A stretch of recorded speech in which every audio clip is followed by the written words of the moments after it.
Northern Ireland marks 50 years since Bloody Sunday. Hundreds of people have gathered in Northern Ireland to mark 50 years since Bloody Sunday, one of the deadliest days in the conflict known as the Troubles.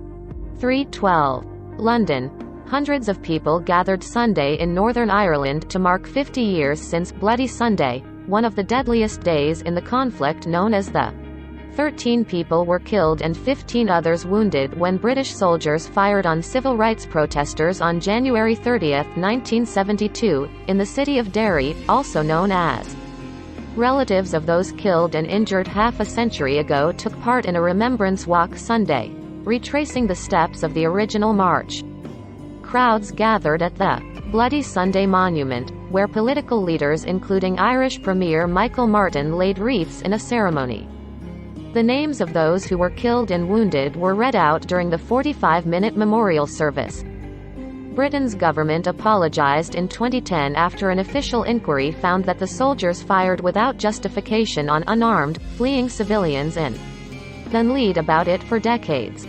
The report refuted an initial investigation that took place soon after the slayings that said the soldiers had been defending themselves against Irish Republican Army bombers and gunmen. Prime Minister Boris Johnson told Parliament on Wednesday that Bloody Sunday was one of the darkest days in our history, and that the country must learn from the past. One former British soldier was charged in 2019 in the killing of 2 of the protesters and the injury of 4 others. But prosecutors decided last year not to proceed with the case because there was no longer a prospect of conviction. Families of one of the victims have brought a legal challenge against that decision. Martin, the Irish leader, said Sunday that there should be full accountability in all legacy issues.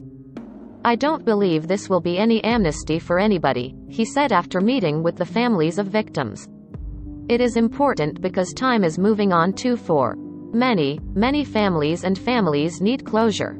Michael McKinney, whose brother William was among the victims, criticized the British government's plans to make it harder to prosecute military veterans for alleged offenses committed years earlier. "They are trying to deny us justice because they are scared to face justice. But we want to send a very clear warning to the British government. If they pursue their proposals, the Bloody Sunday families will be ready to meet them head-on," McKinney said. Irish President Michael D. Higgins is expected to deliver a message to the affected families later Sunday.